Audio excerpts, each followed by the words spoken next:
and welcome to On the House, the podcast where we talk about movies, TV shows, and video games, because hey, whatever we want to cover is on the house. Joining me as always is Lynette. Hello. And Dave. I got a microphone. And folks, join us in wishing Dave a happy birthday. Happy birthday, Dave. Well, folks, today it's finally happening. We're looking at American Tail. Yeah, it's a little late for Hanukkah now, but not too late for Purim. I don't know how to say that holiday, but I don't feel bad. Like, if you saw the commercials they did around the time the movie was in theaters, McDonald's thought this was a movie you could tie into Christmas. It starts around Christmas time. But it's clearly a Jewish family. Well, I always saw this as like a Thanksgiving movie because the Cartoon Network's like little theater thing would always air the movies around that time of year. Huh. I agree. The time that I usually want to see it is around Thanksgiving time because that's when I usually think of like, oh yeah, it's a story about land of opportunity and all that stuff and the beginnings of America or whatnot. Well, not really the beginnings, but an important part of American history kind of thing. So. I mean, it's at its core, it's the story of immigration, so it does make sense. Right, yeah, exactly. Folks, we're just going to real briefly go over our history with the film, before we dive into the characters and overall storyline.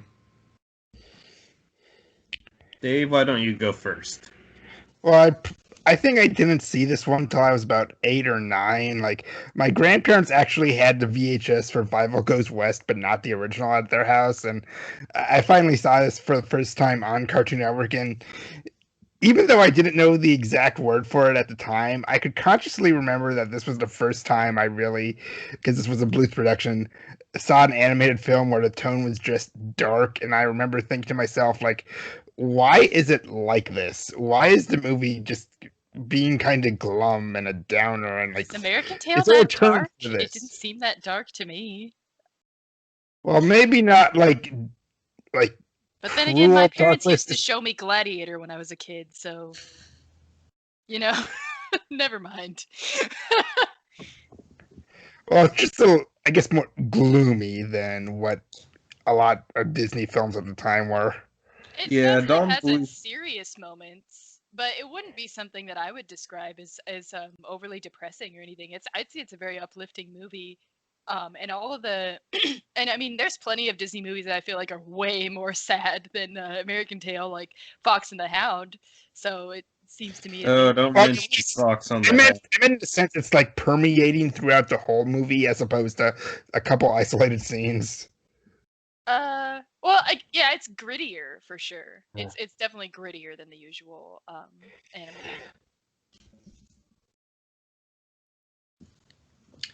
Yeah, I definitely say, I think what it is it pulls at your heartstrings a ton, which Don Bluth was in the early days a master of, because you want him to get with his family so bad, but they keep teasing that, they almost saw each other when they walked by, but not really. And then there's also the whole thing of the parents just accept that he's dead and moves on. It's really only his sister who thinks there's a possibility. It's really realistic in that if you lost someone going overboard on a ship, you wouldn't expect them to ever come around again. Right. Well, I guess when I was a kid, though, when I watched it, it never really occurred to me any of the dark parts. I just thought it was like, I mean, not that I saw it a whole lot when I was a kid. When I was a kid, I saw Fievel Goes West more often because I think we lost the tape of American Tail at some point. But I do remember that I don't remember it being really like punched in the heart by all the sad stuff or anything when I was a kid. I just really was really annoyed by the French Pigeon song. And I really liked the Mouse of Minsk, and I don't know, I really liked Tiger. Like, there was just the good parts of what stood out to me. Mm-hmm. I will say another element that makes it kind of more darker film than the typical one is just how they handled the immigration story, with it being the Jewish people who were basically forced to flee Russia. Right. Which that's a dark period in human history, so that definitely adds an element to it. So, like, what was your history with it, Clancy? Mine was, I saw it once as a little kid, then I saw it again as an adult, probably about 20 or so, when I was going through Don Bluth films. Just because I will say, like All Dogs Go to Heaven, Secret of NIMH, those were the ones that I had like repeated viewings of, along with The Land Before Time. Lucky this you. Was really I got Rock-a-Doodle-Doo. You don't need to. That one's kind of a guilty pleasure for me, just because of how weird it gets. I'm pretty sure my mom lost that tape on purpose because I used to watch it over and over and fucking over. And then one day it was just gone. And then I saw it in the store and I was like, "Hey mom, it's this movie that I missed this movie. Can we get it?" She's like, "Are you going to pay for it?" And I was like, no. So I don't think I had the money or something at the time I was a kid, but yeah, it was like I was almost convinced she lost it on purpose because she hated it, and I don't blame her because I later found out what an awful movie that was, and I was like, oh no, why did I watch that? Sorry, I got sidetracked. Strangely enough, I never had the VHS for that one, but just out of nowhere, probably only a few years ago, I was helping like my folks sort out some boxes and old stuff from our house, and I evidently when I was a child I must have had like an audio cassette of some of the songs from Rock-a-Doodle that I never knew we had. But anyways, going back to American Tail, just real briefly, here's the storyline for people who've never seen it. It's very much an American immigration story. These family goes to America expecting it to be the land of milk and honey, and as was the case for immigrants at that time, it was a very hard transition. Like, have you guys ever been to Ellis Island? Nope. No. Well, I have, and several of my family members on my mother's side went through there. And it's very humbling to think that these people completely gave up everything they knew in order to come to America, and there was such a big chance that they would be denied, and even if they were allowed into the country, they were seen as dirty immigrants at the time, which was wrong then, it's wrong now. And just how hard of a life they had to have in what should be the land of opportunity.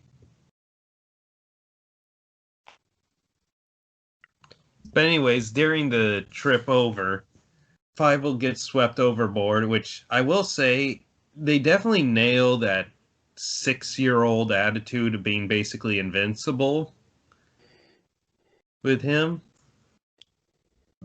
And basically the rest of the movie is him meeting various characters in an attempt to find his family, which they keep teasing you that he's going to get together with them and then just barely miss each other throughout the entire film. It's really... You're constantly yelling at the screen, "Look behind you! Look behind you!" You know, I almost feel like they didn't go far enough with that teasing angle. I mean, yeah, it wasn't like it was agonizing. There's definitely some films where like the suspense is so agonizing that the reward isn't worth it. But it felt like they did an appropriate amount of suspense and, you know, near misses where at the end it's really satisfying. And one plot element I failed to mention is there are indeed cats in America. Wait, that is my favorite song in the whole movie. I'll just say basically the equivalent of the mafia. Oh yeah, that's right. They kind of are, aren't they? It's like a cat Italian mafia. You know what I really loved though? I loved the cat Cossacks at the beginning of the movie. Those are so brilliant with the hats and the big mustaches and stuff. And it's just like, because I mean the Cossacks are pretty cool. I don't know a whole lot about them, but I know enough to know that they're like a sort of like a warrior tribe type of deal. And from what I learned about them, they were pretty cool. And so it was cool to see the cat Cossacks. And I think I recall reading somewhere that the idea of them bringing cats along is actually something that was based partially in reality. No, really? I could be wrong, but I think I read that somewhere once. I forget the specific details, but something I read somewhere. Like I couldn't provide the source right now, but I'll try to look it up afterwards.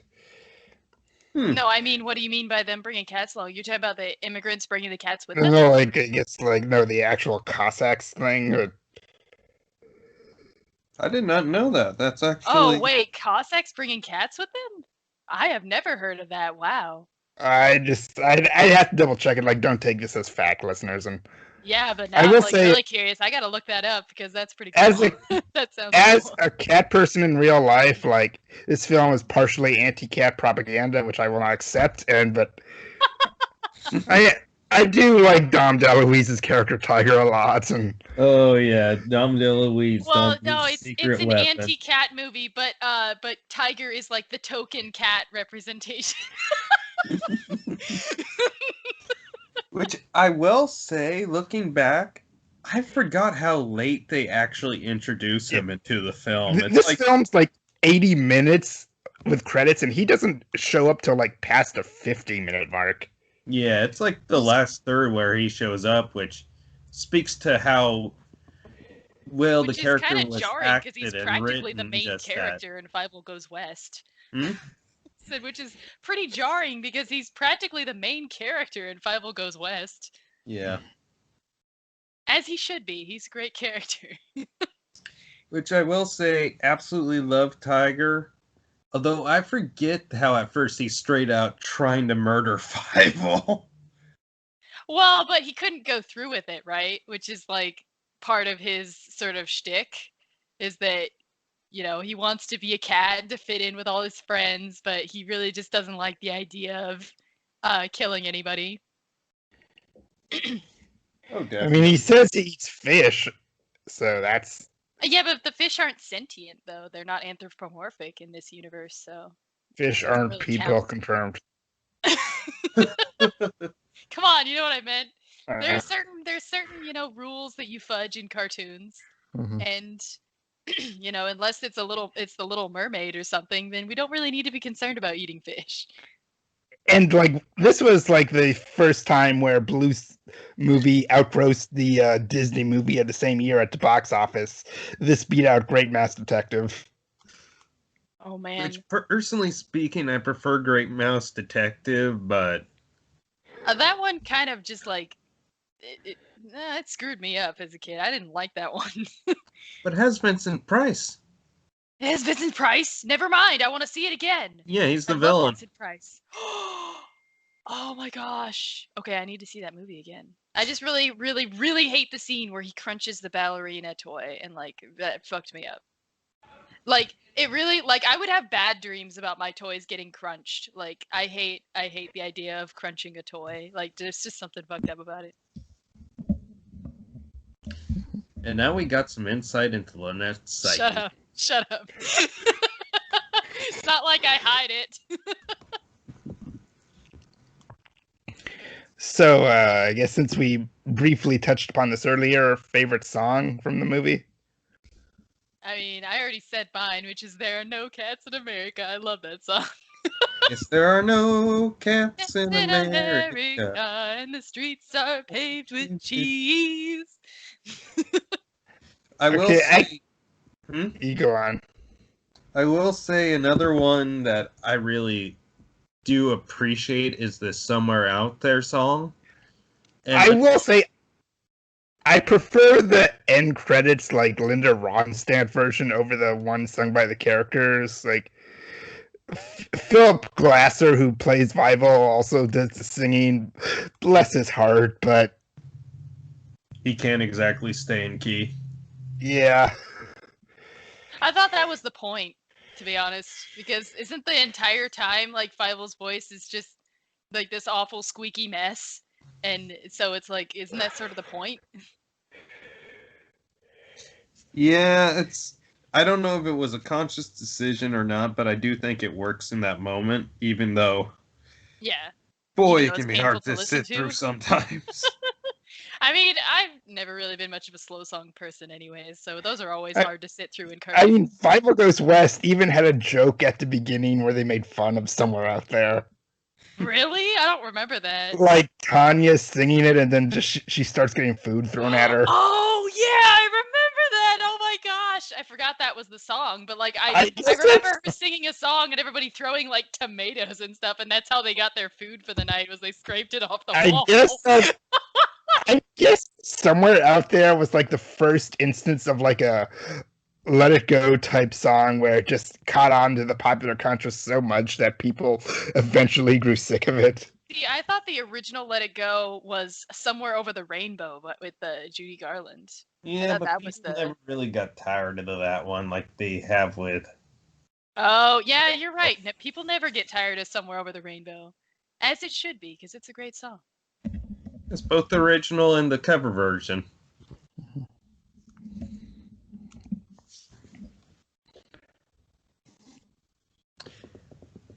Well, moving on, just some interesting facts. In the film, the mice characters are all drawn in order to be typical hand-drawn information, while when you see humans in the background and whatnot, they're actually rotoscoped to kind of give their a different feel, so they kind of feel far off and not in the same universe almost. Oh, I never picked up on that. Cool. Yeah. And I will say, of all the characters that Fievel meets throughout his journey, I do love the teenage character in the suffragette. Oh, the Italian mouse. Like that's Tony and Bridget, right? Yeah. Thank you. I was blanking on the names. Yeah, I liked the Italian mouse. He was cool. You know. Sorry, what? What'd you say? You kind of. For the longest time, when I was a kid, I used to think Tony was voiced by the person who voiced Bart Simpson, but that wasn't the case.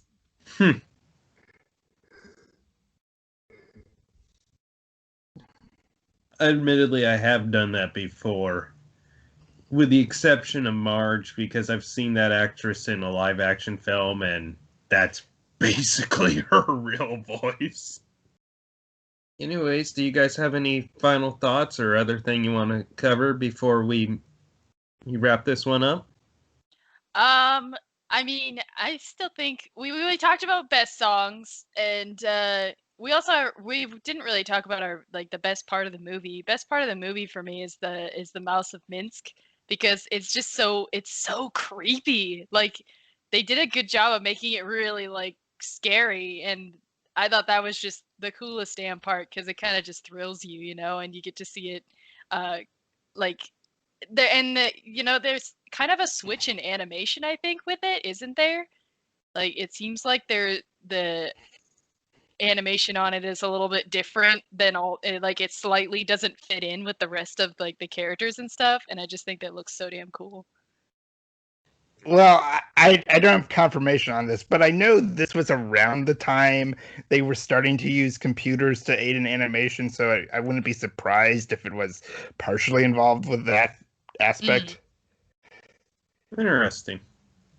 Because I know they used computers for Great Mouse Detective. Yeah, they did. Which it's very clear in the plot. Isn't that in the previews? Like, they advertise it as such? Oh, this was huge technology at the time.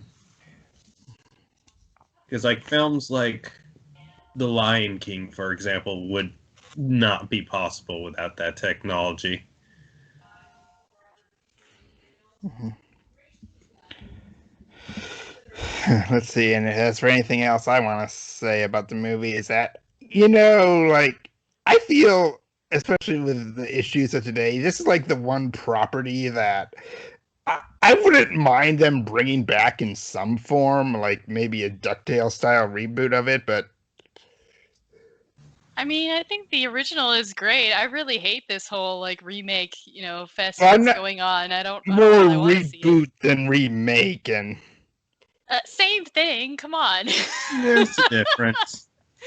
I mean, not much of one. I don't know. I feel like this really doesn't need to be touched. I think it's definitely a time capsule of what animation was at the time. I mean, for every DuckTales reboot, which is just fantastic, you got to deal with some pretty lackluster ones. and But also go on. go ahead. And also, I learned there was originally supposed to be a framing device where it would have shown like the then present 1980s with like a 100-plus-year-old Vival telling the story to his great grandkids. I'm kind of glad they didn't do that, just for various reasons. I kind of am not the biggest fan of that framing device. But man, just imagine if like cats, dogs, and mice had the exact same lifespans as humans. Oh my gosh, that would be fucking terrifying. I would be okay if my dog had the same lifespan as me. I mean, dogs and cats. Well, even then, just like the population boom would be insufferable. But like, I mean, with mice and rats, oh my word! Like, it would just be absolutely insane. Think of all the pizza that would be stolen in subways. Wait, there's pizza in Subway?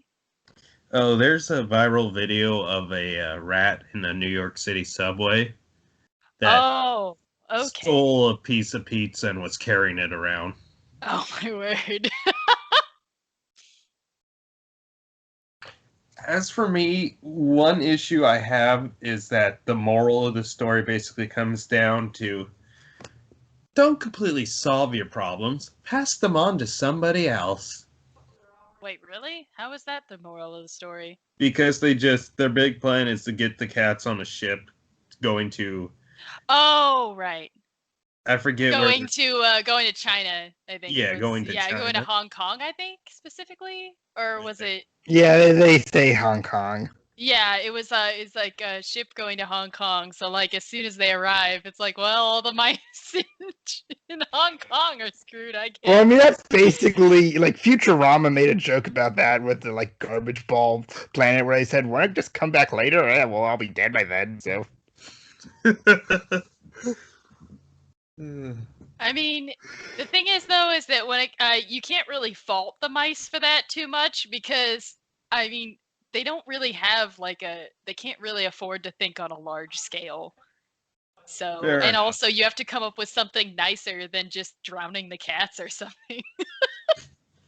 Oh my Like, word, how dark I mean, you was talk that about dark. Like, I mean, it could have been a lot darker. They could have been just like, yeah, bring the cats to the guillotine.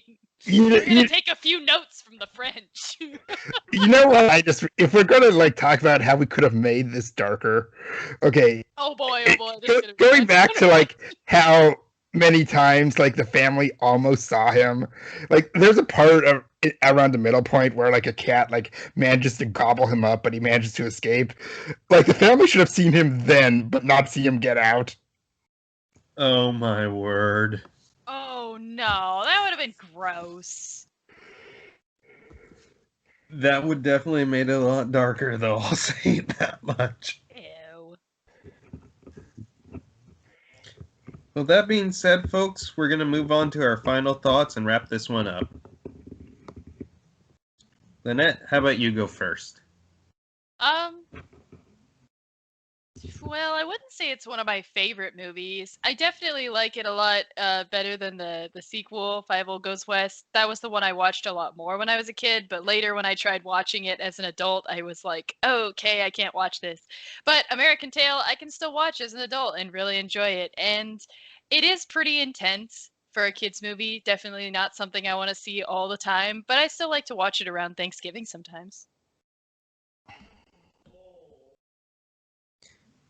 Yeah, I'll definitely say it's not my favorite Don Bluth film or necessarily in my top three, but It's definitely one that I feel needs to be introduced to the new generation because it's really one of those films that, like a lot of Don Bluth films, it's just, they're not brought up anymore. Like, kids watch Dumbo, they watch Pinocchio and stuff like that, but a lot of the Don Bluth films just are kind of being forgotten, and it's a damn shame considering how well they're made. I'd say of like the big four of like Don Bluth's classic movies, this may be my favorite. I really have to think between this and All Dogs Go to Heaven sometimes. Like, it really holds up well upon repeat viewings, and the songs are good. The atmosphere is incredible, and I think it has strong themes that keep it relevant to this day. And I'd gladly hope that younger generations check this one out. Definitely about the themes holding strong to today. I mean, didn't like John Oliver do a segment like a few years ago about like what a modern day equivalent of American Tail would be like? I don't know. I never really watched John Oliver, to be honest. It's just not something I ever got into per se, but it does sound like something he would do. Mm-hmm.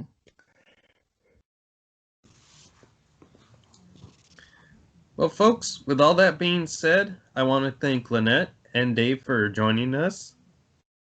You're welcome. Oh, yes. And we'll catch you next time. Bye.